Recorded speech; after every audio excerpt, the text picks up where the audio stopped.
Hello, everybody, and welcome back to my continuation of my book reading of Stephen King's Elevation.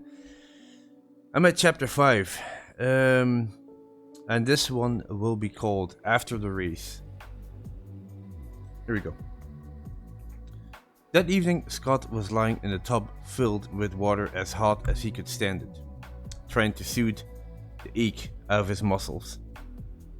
When his phone began to ring, he fumbled for it under the clean clothes folded on the chair by the tub.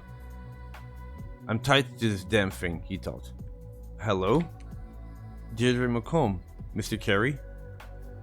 What night shall I set aside for our dinner? Next Monday would be good, because the restaurant is closed on Mondays. Scott smiled. I think you misunderstood the wager, Miss McComb. You won, and your dogs now have free reign on my lawn in Perpetuity? See? Something like that. I really can't pronounce the word. We both know that isn't exactly true, she said. In fact, you threw the race. You deserve to win. She laughed. It was the first one he'd heard from her, and it was charming. My high school running coach could tear his hair out if he heard such a sentiment. He used to say what you deserve has nothing to do with where you finish. I will take the win, however, if you invite us to dinner. Then I'll brush up on my vegetarian cooking. Next Monday works for me, but only if you bring your wife. 7ish, see? That's fine. And she wouldn't miss it also. She hesitated. I want to apologize for what I said. I know you didn't cheat. No apology necessary, Scott said, and he meant it, because in a way he had cheated. Involuntary, as it might have been. If not for that, I need to apologize for how I've treated you.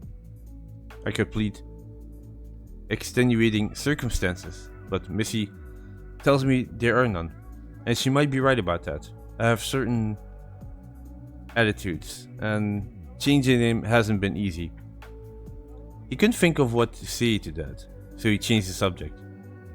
Are either of you gluten-free? Lactose intolerant? Let me know, so I don't make some thing you or Miss Donaldson can eat. She laughed again. We don't eat meat or fish, and that's it. Everything else is on the table. Even eggs? Even eggs, Mr. Carey. Scott. Call me Scott. I will. And I'm Deirdre. Or Dee Dee. To avoid confusion with Dee the dog. She hesitated. When we come to dinner, you can explain what happened when you pulled me up. I've had strange sensations while I'm running, strange perceptions. Every runner will tell you the same. I had a few myself, Scott said. From Hunter's Hill on, things got very weird. But I've never felt anything like that. For a few seconds it was like I was on space station or something. Yes, I can explain, but I like to invite my friend Dr. Alice, who already knows, and his wife, if she's available. If she'll come, was what Scott didn't want to say. Fine, until Monday then. Oh, and be sure to look at the Press Herald. The story won't be in the newspaper until tomorrow, of course, but it's online now. Sure it is, Scott thought. In the 21st century, print newspapers are also buggy whip factories. I'll do that. Did you think it was lightning? There at the end? Yes, Scott said. What else would it have been? What else would it have been? Lightning went with thunder, like peanut butter went with jelly. I never understood that combination, but anyway. So did I, Dee Dee McComb said. He dressed and fired up his computer. The story was on the Press Herald homepage, and he was sure it would be on the front page of Saturday's paper, maybe above the fold, barring any new world crisis. The headline read, Local restaurant owner wins Castle Rock turkey trot. According to the paper, It was the first time a town resident had won the race since 1989. There was only two photographs in the online edition, but Scott guessed there would be more on Saturday's print version. It hadn't been lightning at the end. It had been the newspaper's photographer, and he'd gotten Class A pics despite the rain.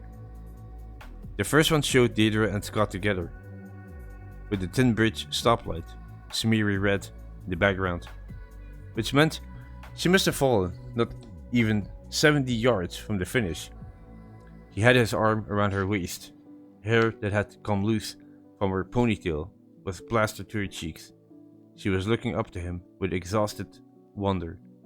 He was looking down at her and smiling.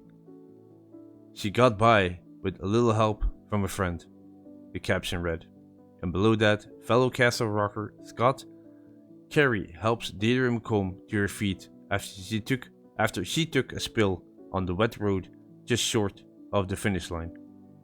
The second photo was captioned, Victory Hug, and named the three people in the picture, Deirdre McComb, Melissa Donaldson, and Scott Carey. Deirdre and Missy were embracing, although Scott hadn't actually touched them, only raised his arms and curled them around the woman in instinctive gesture to catch them if they fell. He looked like he was joining the hug. The body of the story named the restaurant Deirdre McComb reigned with her partner and quoted a review that had run in the paper back in August, calling the food veggie cuisine with Tex-Mex flair that has to be experienced. This is a trip worth making. Bill D. Cat had taken his usual position when Scott was at his desktop, perched on end table and watching his pet human with inscrutable green eyes. Tell you what, Bill, Scott said, if that doesn't bring in customers, nothing will. He went into the bathroom and stepped on the scale. Its news didn't surprise him. He was down to 137. It might have been the day exertions, but he didn't actually believe that. What he believed was that by booting his metabolism into higher gear and overdrive at the end, he had sped the process up even more. It was starting to look like 0 Day might come weeks earlier than he had anticipated. Myra Ellis did come to dinner with her husband. She was timed at first, almost skittish, and so was Missy Donaldson, but a glass of Pinot, which Scott served with cheese, crackers, and olives, loosened both ladies up. And then a miracle. They discovered they were both mycologically inclined and spent most of the meal talking about edible mushrooms. You know so much about them, Myra exclaimed. May I ask if you went to culinary school? I did, after I met with Didi, but long before we were married. I went to ICE, that's the Institute of Culinary Education in New York, Myra exclaimed. A few crumbs tumbled onto her frilly silk blouse. She didn't notice. It's famous. Oh my god, I'm so jealous. Deirdre was looking at them and smiling. Dr. Bob was too, so that was good. Scott had spent the morning at the local Hannaford with Nora's left-behind copy of The Joy of Cooking propped open in the child seat of his grocery cart. He asked many questions and research paid off, as it usually did. He served vegetarian lasagna Florentine with garlic toast points. He was gratified, but not surprised, to see Deirdre put away not one or two, but 3 big slices. She was still in post-run mode and shuffling carbs. For dessert, it's only store-bought pound cake, he said, but the chocolate whipped cream I made myself. I haven't had that since I was a kid, Dr. Bob said. My mom made it for special occasions. We kids called it choco cream. Bring it on, Scott. Plus Chianti, Scott said. Deirdre applauded. She was flushed, her eyes sparkling. A woman with every part of her body clearly operating in top form. Bring that on too. It was a fine meal, and the first time he pulled out all the stops in the kitchen since Nora had decamped. As he watched them eat and listened to them talk, he realized how empty This house had been with just him and Bill to ramble about in it. The five of them demolished the pound cake. As Scott began to collect the plates, both Myra and Missy rose. "Let's do that," Myra said. "You cooked." "Not at all, ma'am," Scott said. "I'm just going to put everything on the counter and load up the dishwasher later on." He took the dessert plates into the kitchen and stacked them on the counter. He turned and Deirdre was standing there, smiling. "If you ever want a job," Missy's looking for a sous chef. "I don't think I could keep up with her," Scott said, "but I'll keep that in mind." "How was business over the weekend?" "Must have been good, if Missy's looking for help." "Sold out," she said. "Every table. People from away, but also people from the Rock that I've never seen before, at least not in our place. And we booked solid for the next 9 or 10 days. This is like opening all over again when people come to see what you got. If what you got isn't tasty, or even just so-so, most don't try again. But what Missy makes is a lot more than so-so. They will come back." Winning the race made a difference, huh? The pictures were what made the difference. And without you, the pictures would have been just a dyke winning a foot race. Big deal. You're too hard on yourself. She took her head, smiling. "I don't think so. Brace yourself, big boy. I'm coming in for a hug." She stepped forward. Scott stepped back, holding his hands out, palms forward. Her face clouded. "It's not you," he said. "Believe me. I love nothing more than to hug you. We both deserve it. But it might not be safe." Missy was standing in the kitchen doorway with wine glasses held between her fingers by the stems. "What is it, Scott? Is something wrong with you?" He grinned. "You might say." Dr. Bob joined the woman. "Are you going to tell them?" "Yes," Scott said, in the living room. He told them everything. The relief was enormous. Myra only looked puzzled, as if she hadn't quite taken it in, but Missy was disbelieving. "It's not possible. People's bodies change when they lose weight. That's just a fact." Scott hesitated, then went to where she was sitting next to Deirdre on the couch. "Give me your hand, just for a second." She held it out, with no hesitation, total trust. This much can hurt, he told himself, in hoping it was true. He had pulled Deirdre to her feet when he'd fallen after all, and she was all right. He took Missy's hand and pulled. She flew up from the couch, her hair streaming out behind her and her eyes wide. He caught her to keep her from crashing into him, lifted her, set her down, and stepped back. Her knees flexed when his hand left her, and weight came back into her body. Then she stood, staring at him in amazement. Jesus. What was it like?" Dr. Bob asked. He was sitting forward in a chair, eyes bright. "Tell me. It was... well... I don't think I can't." "Try," he urged. It was a little like being on a roller coaster when it goes over the top on the first steep hill and starts down. My stomach went up. She laughed shakily, still staring at Scott. Everything went up. "I tried with Bill," Scott said, and nodded to where his cat was currently stretched out on the bricks herd. He freaked out, lathered scratches up my arm in his hurry to jump down, and Bill never scratches. "Anything you take hold of has no weight?" Deirdre said. "Is that really true?"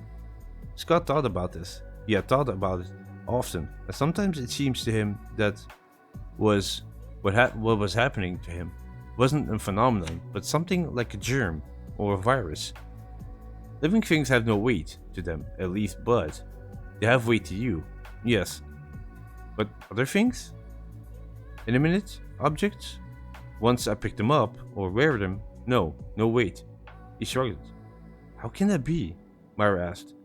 "How can that possibly be?" She looked at her husband. "Do you know?" He shook his head.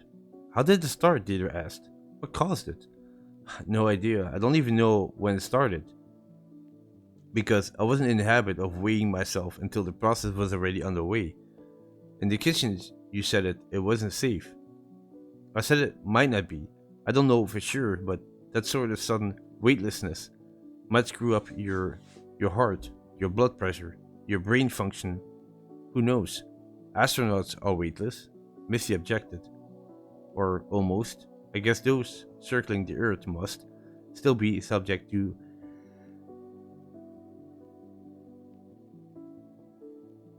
at least some gravitational pull, and the ones who walked on the moon as well.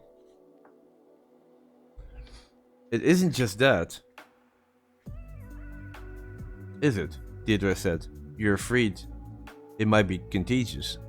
Scott nodded. The idea has crossed my mind. There was a moment of silence while all of them tried to digest the indigestible. Then Missy said, "You have to go to a clinic. You have to be examined. Let the doctors who know about this sort of thing." She trailed off, recognizing the obvious. There were no doctors who knew about this sort of thing. They might be able to find a way to reverse it, she said eventually. She turned to Alice. "You're a doctor, tell him." "I have," Dr. Bob said. "Many times." Scott refuses at first. I thought that was wrong of him. Wrong-headed. But I've changed my mind. I doubt very much if this is something that can be significantly investigated. It may stop on its own, even reverse itself. But I don't think the best doctors in the world could understand it, let alone affect it in any way positive or negative. And I have no desire to spend the remainder of my weight loss program in a hospital room or a government facility being examined, Scott said. Or in a public curiosity, I suppose, Deirdre said. I get that, perfectly. Scott nodded. So you'll understand when I ask you to promise that what's been said in this room has to stay in this room. Well, what will happen to you? Missy burst out. What will happen to you when you have no weight left? I don't know. How will you live? You can't just. She looked around wildly, as if hoping for someone to finish her thought. No one did. You can't just float along the ceiling. Scott, who had already thought of a life like that, only shrugged it again. Myra Ellis leaned forward, her hands tightly clamped, the knuckles were white. Are you very frightened? I suppose you must be. That's the thing, Scott said. I am not. I was at the very beginning, but now? I don't know. It seems sort of okay. There were tears in Deirdre's eyes, but she smiled. I think I get that, too, she said. Yes, he said. I believe you do. He thought that if any of them found it impossible to keep the secret, it would be Myra Ellis, with her church groups and committees, but she did keep it. All of them did. They became a kind of cabal, getting together once a week at the Holy Frioli, where Deirdre always kept a table reserved for them, with a little placard on it that said Dr. Ellis Party. The place was always full, or nearly, and Deirdre said that after the new year, if things didn't slow down, they would have to open earlier and institute a second sitting. Missy had indeed hired a sous chef to help her in the kitchen, and on Scott's advice, she hired someone local, Millie Jacobs' oldest daughter. She's a little slow, Missy said, but she is willing to learn. And by the time the summer people come by, she'll be just fine, you'll see. Then she blushed and looked down at her hands, realizing Scott might not be around when the summer people come back. On December 10th, Deirdre McComb lit the big Christmas tree in the Castle Rock town square. Almost 1,000 people turned out for the evening ceremony, which included the high school chorus singing seasonal songs. Mere Coughlin, dressed as Santa Claus, arrived by helicopter. There was an applause when Deirdre mounted the podium and a roar of approval when she proclaimed the 30-foot spruce as the best Christmas tree in the best town in New England. The lights came on, the neon angel at the top twirled and curtsied, and the crowd sang along the high schoolers. Christmas tree, oh Christmas tree.